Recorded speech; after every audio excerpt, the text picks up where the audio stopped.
Basil, the door is open. You can climb out.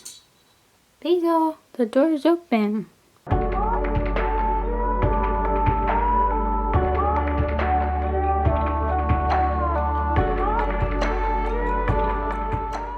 It can be really scary to lose your hamster because it really is a tiny hamster in a really big world. So today I'm going to be giving you tips on how to find a lost hamster. The first thing you're going to want to do is establish where your hamster has gotten out and which area of your house your hamster may be in. If you don't know which room your hamster is in, this is a really good tip to find out where your hamster is in your house. First, you're going to want to get a couple of food dishes depending on how many places you think your hamster may be.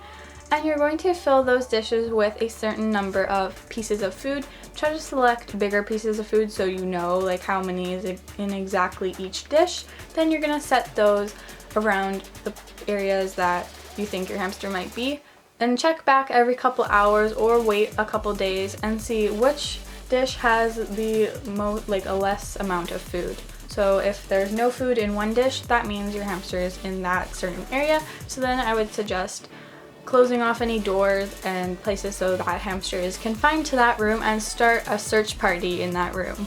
When you're looking for your hamster, make sure you check under any dark, small spaces. Your hamster is not going to stay out in the open where you can see it easily because that's where they feel very vulnerable and they're not going to stay in an open area. Another good tip is to look for your hamster at night. Because hamsters are nocturnal and crepuscular, they're going to be active at night, so they might be running around, going to different places, so that is the best time to be looking for them because in the daytime they'll probably find a spot in your house to sleep, so it'll be harder to find them because you won't be able to hear them or anything like that. Another tip is to listen. When you think your hamster is in a certain room, sit very, very quietly in the room and just listen for any noises such as a hamster eating food. Maybe they had some in their cheek pouches, so they're eating some of that. You might also hear some scurrying, so they might be walking on the floor or something. So just listen to see if you can hear your hamster. So I have two different methods of how to catch your hamster, and that is the cage method, and that is using a wire small cage that has some type of unlatching door that you can set on the ground somewhere, and you can put the door down and they'll be able to crawl back in. So you're going to want to put food, bedding, a water bottle, maybe a wheel, some chew toys, a hideout in that small cage, and you're going to put some food around the cage possibly.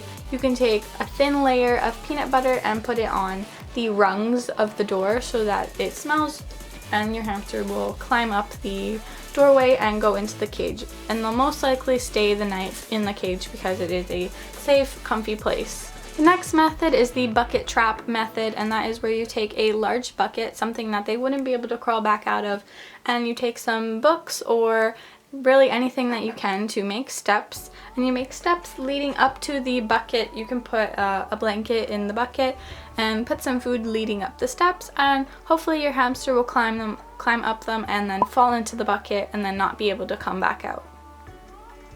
My last tip is to make sure you secure the cage after you've found your lost hamster because you don't want them getting out again. If they live in a tank, maybe don't put really tall toys in it or have a lid. If they have a wire cage, make sure to put some type of latch on top of the door so that they can't open the door themselves. So those are my methods of how to find a lost hamster. I really hope they help you, and do not give up on trying to find your hamster. Thanks for watching. Bye!